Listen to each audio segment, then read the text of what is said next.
Well, let's hear about the situation on the ground from our correspondents who are following the fires there. DW's Barbara Wesel is on the Greek island of Evia and Julia Hahn is on Turkey's Aegean coast. Welcome to you both. Barbara, let's start with you. What's the situation on the island where you are today? The large part of the north of Evia is burned. This is just one of the million of pine trees that have been razed to the ground here. And it is a scene of complete devastation. The fires are not yet completely under control because the forest floor is so hot. And we have 40 degrees again out here, that any slightest movement of wind or whatever, just a spark jumping, reignites them. So the firefighters are still out there in the interior on the steep hills of this island and putting out individual fires. And we see helicopters sort of circling around and trying to figure out new outbreaks and extinguish them as quickly as they can. But large parts of this virgin, formerly beautiful forest are completely dead and scarred and charred. It looks like a moonscape. People have lost their livelihoods, as we have heard, and there is indeed a very sad and a very angry mood. Julia, Turkey has suffered numerous wildfires so far. You've been covering them. Have authorities managed to get those under control?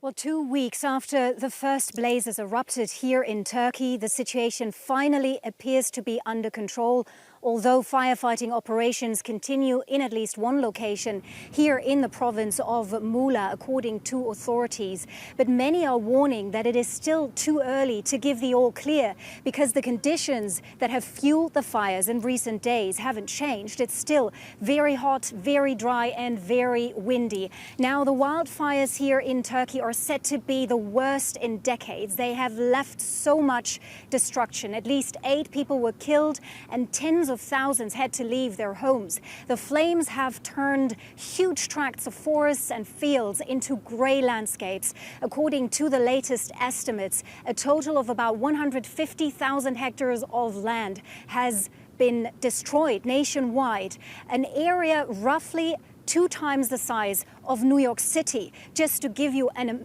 image, an idea of the extent of the damage.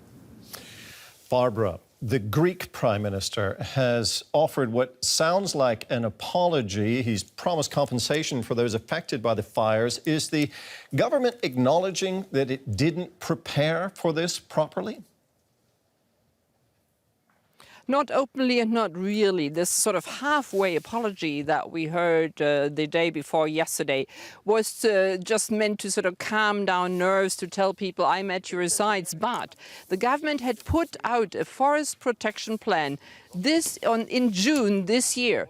And of course, nothing so far, nothing at all had been implemented. Thousands of new policemen were employed in Greece, but the country has only 4,000 firefighters overall for the whole country. And again, here we saw about the same amount of devastation as in Turkey, with around 150,000 acres of forests and fields having been burned.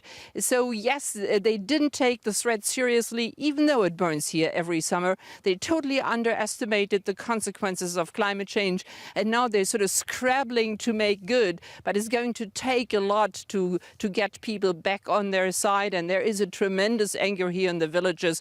People are just furious when you even mention the government. Anger there in Turkey. Well, in Greece. The Turkish President Recep Tayyip Erdogan, Julia, also made promises of compensation to the victims there. Is the government ready to introduce tough measures to avoid situations like this in the future?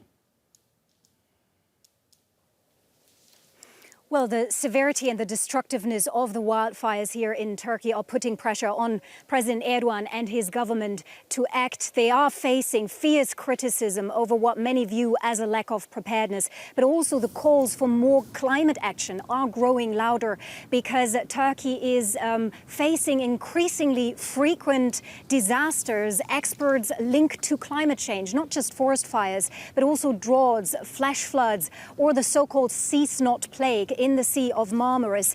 But climate change hasn't really been a political priority here in the country. Turkey remains one of only 6 nations that haven't yet ratified the 2015 Paris Agreement on climate change. Now, President Erdogan is not a climate change denier, and his government has put forward action plans, but experts say that is simply not enough. The government has to start taking the causes and effects of global warming much more seriously. Julia, thank you very much. That was our correspondent Julia Hahn there reporting from Turkey and on the Greek island of Evia. DW's Barbara Wesel, thank you very much to you both.